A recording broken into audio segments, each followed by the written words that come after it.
देखो जी, बात है 23 अक्टूबर 2019 की। लोकेशन यूके का एक टाउन ग्रेस एसेक्स। टाइम रात के 1:30 बजे। अब इस फुटेज को ध्यान से देखो, जिसमें दिख रहा है एक ट्रक ड्राइवर अपनी सीट से उतरकर ट्रेलर की ओर बढ़ रहा है। इस ड्राइवर का नाम है मॉरिस रॉबिन्सन। उसे अच्छे से पता है कि ट्रेलर में क्या है क्या नहीं, क्योंकि ये सब करने के उसे अच्छे खासे पैसे भी मिल रहे हैं। पर जैसे ही वो दरवाजा खोलता है, कंटेनर से टॉक्सिक केमिकल और कुछ गैसेस का धुआं बाहर निकलता है। जैसे ही धुआं चढ़ता है, वो देखता है कि कंटेनर तो लाशों से भरा पड़ा है। उसे एहसास होता है कि वो इतनी देर से कोई सामान नहीं, पूरा का पूरा कब्रिस्तान लेके घूम रहा है। फिर एक इमरजेंसी नंबर से कांटेक्ट किया जाता है और रॉबिन्सन बहुत ही डरी हुई आवाज में कहता है उसके ट्रक के ट्रेलर में लगभग 20-25 लोग बेहोश पड़े हैं, जो कि सांस तक नहीं ले रहे। कुछ ही मिनट्स में पुलिस एम्बुलेंस के साथ साइट पर पहुंचती है और ऑफिसर्स दरवाजा खोल के देखते हैं लगभग 40 लाशें कंटेनर के फ्लोर पर पड़ी हुई हैं। ये सब देख के हक्के बक्के रह जाते हैं। लाशों के मुंह खुले हुए थे और आंखें बाहर की तरफ निकली हुई थी, मानो मरने से पहले बहुत ही ज्यादा तड़पे हों। ये और कोई नहीं, डंकी लगवाने वाले इमिग्रेंट्स थे, और ये सब एक ही देश वियतनाम से थे, जो कि दम घुटने की वजह से मारे गए। डोंकर्स जो कि डंकी लगवाते हैं, उन्होंने प्रायर अपने क्लाइंट्स को बताया था कि उन्हें इस कंटेनर में 12 घंटे बिना फ्रेश एयर के निकालने हैं। बेचारे मजबूर लोग बिना ऑक्सीजन के मारे गए। मेरा मानना यह है कि कोई भी इंसान ऐसी मौत तो बिल्कुल डिजर्व नहीं करता। इन्वेस्टिगेशन में पता चला एक प्रोसेस के बारे में जिसके थ्रू लोग डंकी लगा के यूके में एंटर कर रहे थे। इसे आसान शब्दों में इंसानों की तस्करी भी कहा जा सकता है। बात करें इन वियतनामी इमिग्रेंट्स का सफ़र शुरू होने से पहले, तो इनमें से कुछ फ्रांस में थे और कुछ बेल्जियम में। यहाँ तक आने के लिए भी इन्होंने बहुत पापड़ बेले थे, पर अभी इनका सफ़र पूरा नहीं हुआ था, क्योंकि इनकी डेस्टिनेशन तो यूके थी।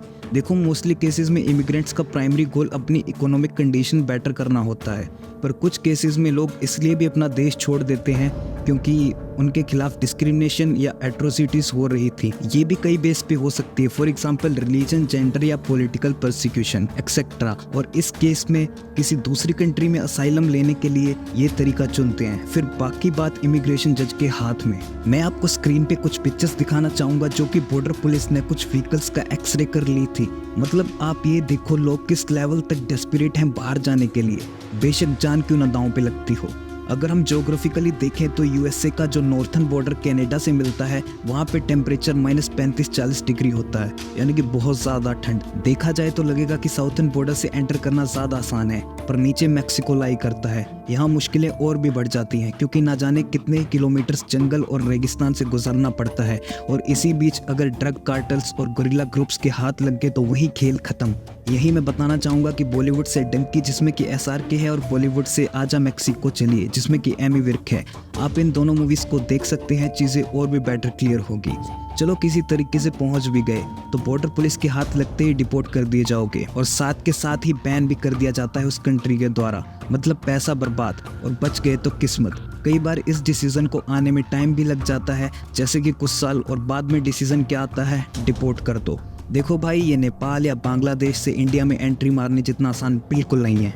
आओ बात करें अपने प्यारे देश इंडिया की। इंडिया में हज़ारों ऐसी कंपनीज हैं जो ये इलीगल इमिग्रेशन या कह लो डंकी का काम करती हैं। सबसे ज़्यादा इलीगल इमिग्रेंट्स एक्सपोर्ट करने के मामले में 2 स्टेट्स बहुत फेमस हैं, एक पंजाब, दूसरा गुजरात। पर अब हरियाणा भी कहाँ पीछे है। बहुत सी क्लिप्स हैं हमारे पास इन इमिग्रेंट्स की, स्पेशली हरियाणा के इमिग्रेंट्स की तो बहुत सारी वीडियो वायरल हुई थी रिसेंटली सोशल मीडिया पर। भाई सभी भाई राम राम भाई हम अमेरिका डोंकी खातर आए थे भाई, 4 जने बचे भाई हम। ठीक है भाई।